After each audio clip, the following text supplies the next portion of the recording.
Party pack of M&Ms. His favorite candy. Everybody has their favorite kind of candy. It's the thing that brings them joy after a hard day, or even if they're having a good day and they just want a little extra bit of sweetness. However, sometimes the best candies get taken away, and we still think about them. So here's our list of 10 discontinued candy that we want brought back.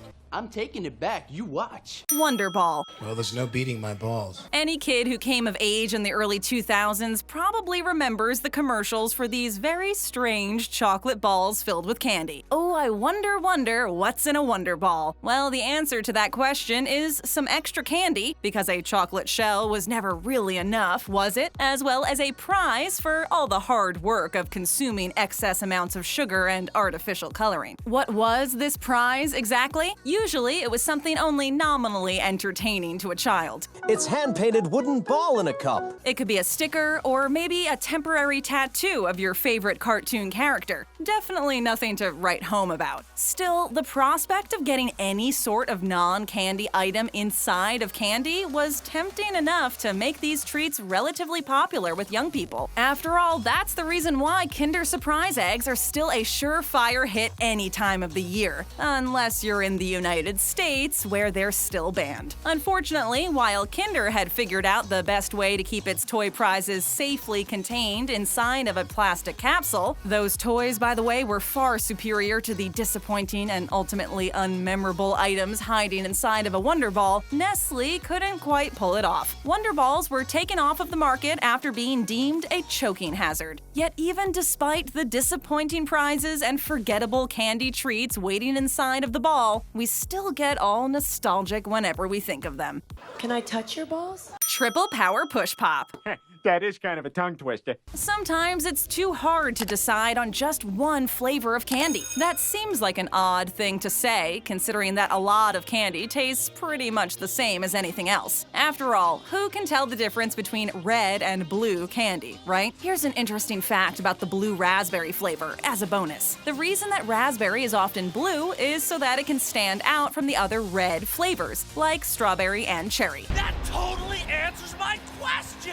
Anyway, getting back on topic. Back in the day, kids wanted choices when it came to their candy. Not only that, but they wanted something that could last a long time. After all, candy costs money, and when you're a kid, you're not always flush with cash. Thus came the Triple Power Push Pop. Unlike a regular push pop, this bad boy had 3 different compartments, each containing a different flavor. It was also the kind of candy that could be enjoyed over a few days, since it had a tight-fitting plastic lid. That meant that the TPPP was basically more bang for any kid's buck, as it could sit comfortably in their pocket or their backpack for days. Of course, there was no danger of it going bad, since it was basically just pure sugar mixed with all kinds of artificial flavors and colors. Shapes and colors the likes of which I've never seen. Hershey's Swoops.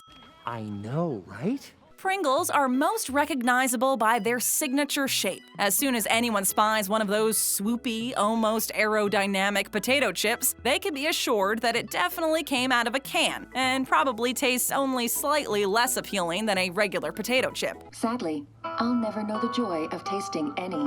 Still, maybe the shape of them is what makes up for the somewhat lackluster flavor, and that is why they remain a popular snack choice. Well, that and the ease with which you can store them on a grocery shelf or in your kitchen. Why are we talking about Pringles in a video about candy? Well, the answer will be obvious in a moment. We want to talk about another discontinued candy that left chocolate lovers wanting once it was pulled from the shelves. We're talking about Hershey's Swoops. The reason we brought up Pringles is that these chocolate chips, not chocolate chips, but chocolate-shaped like potato chips, had a remarkably similar shape to Pringles. They came in small plastic containers and were even stacked up like the aforementioned potato chips. However, we have to wonder just how satisfying these things actually were, since they would probably go pretty quick if you were really enjoying them, and they definitely don't have the same snackability factor as potato chips. It would still be a few years before chocolate-covered potato chips hit the market, so maybe these were just a precursor. That's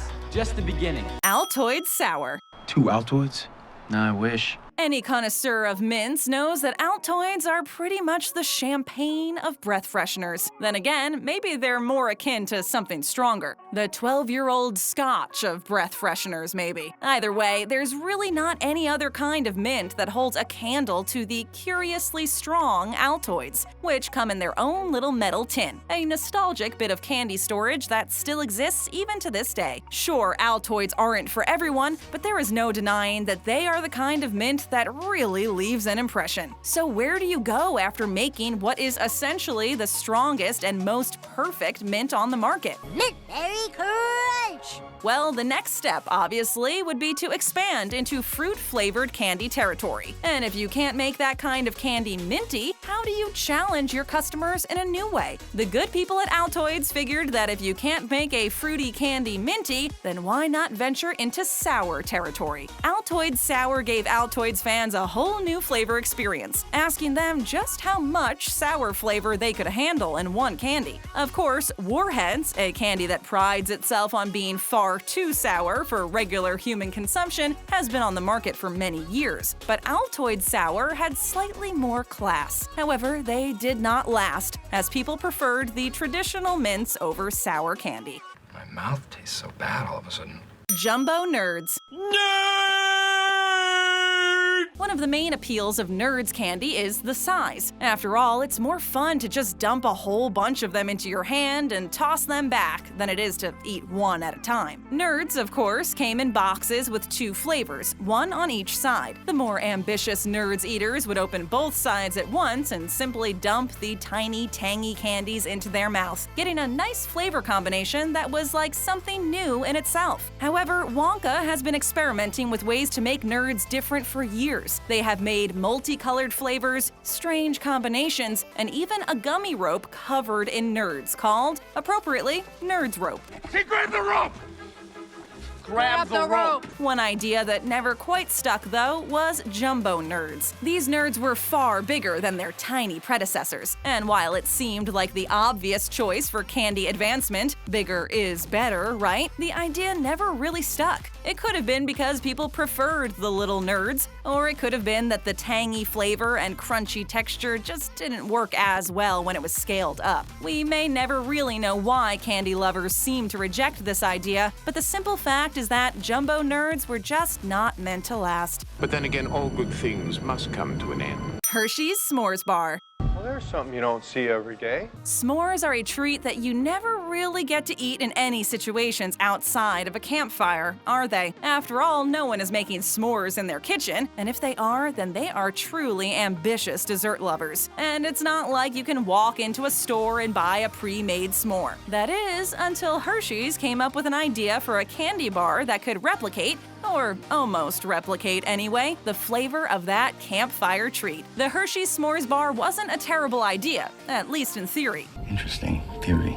While the bars themselves were pretty tasty, it would have been a fool's errand to perfectly match the flavor of an actual s'more. While the bars themselves combine the chocolate, marshmallow, and graham cracker components of the traditional treat, one thing that they could never replicate should have been obvious to the folks who created it: the taste of a roasted marshmallow. Even the people over at Jelly Belly could never get it right, making the toasted marshmallow variety of their signature jelly bean one of the worst flavors in the mix. The texture of the marshmallow filling was also a little bit off. It was chewier than your average marshmallow, which might have made for textural improvement in the bar, but just took the flavor farther from what it was trying to replicate. Your s'more is burning. Reese's Bites. Want a bite? They're real tasty.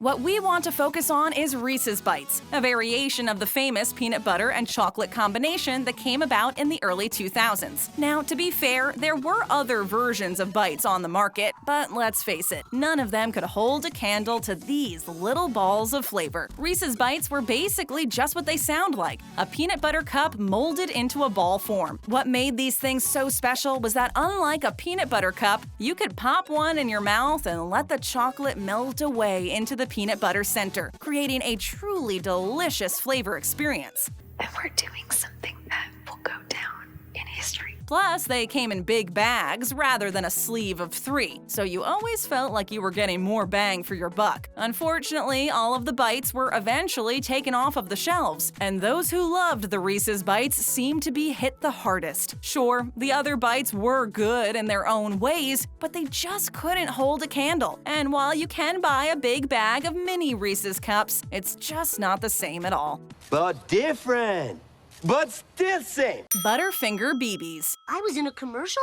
I don't remember this at all. Finally, we come to the last candy on the list, Butterfinger BBs. These little bite-sized variants of the Butterfinger candy bar were basically the precursor to the Reese's Bites mentioned in the previous entry. However, those bites didn't have the Simpson family as their spokespeople, so there's something to be said about Butterfinger's advertising strategy. I don't know, Lois, this seems like a one-shot deal. Still, there are people who miss these crunchy, sweet, salty candies, simply because they were just too good to pass up. We're not sure why Butterfinger decided that they didn't need to make these anymore, but we really wish they would consider bringing them back. Nobody lays a finger on my better Butterfinger. PB Max. Help us, Max. You promised to help us. This one is a major throwback, so we wouldn't blame some of you if you don't remember. For those who got to have these amazing treats, then this will come as a welcome reminder of just how special and delicious they were. Before we start to talk about the candy itself, let's put them into context, because there is actually a big difference with these guys when compared to other candy and chocolate bars on the list. When you were a kid and you got to pick out what kind of dessert you got in your lunch, it was something really special. You could stand in that cookie aisle for days trying to make up your mind. Of course, you might have also got the chance to pick out a certain type of granola bar, since this was back in the day when something was healthy just because it was made of granola, never mind the fact that it was still jam-packed with sugar. If you were lucky, then your parents would let you put a box of PB Max into the cart and would put one in your lunch every day. You cannot beat that for a first prize. That's because, unlike the other chocolate bars on this list, PB Maxes were actually sold as snack bars and came in boxes of 6, much like Little Debbie snack cakes or the aforementioned granola bars. These things were basically just peanut butter and cookie coated in milk chocolate, so there was no reason to think they were anything other than a chocolate bar. Rumor has it that these snacks were discontinued because the owner of the company that made them just wasn't that big of a fan of peanut butter. The rumor mill has been churning up for quite some time about the possibility of PB Max being re-released in the near future. We did some digging, talked to some people who would know, and it seems like these rumors are indeed true. The comeback of the PB Max actually is already underway. No, you can't get it right this second, but our sources tell us there will be an announcement about all this soon enough, so stay tuned. That's the way Max Power is, Marge.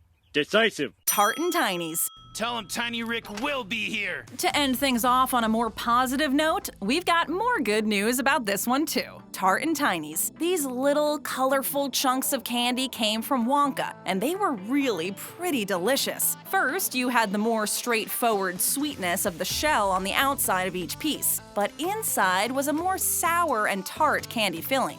Someone has stolen sweet of my Tart! They were the kind of thing that you could bite into, or you could suck on one for a while and let the flavors melt into one another, creating a totally different experience altogether. Maybe it was the too cute name, or just the fact that people had moved on to other types of candy, but Tart and Tinies were not to last. People who wanted a similar flavor had other places to turn, of course. But good news, Tart and Tinies are back, as is boldly proclaimed on the packaging for the re-release. As of 2019, they have been re-released and are widely available both online and at retailers. Bringing back old favorites is a trend we hope keeps going strong. You're saying I can change reality. Stick around, we've got more great videos on our menu. Just tap that screen, it's that easy. And if you're new to our channel, show us some love. Hit that subscribe button and ring that bell to join our notification squad.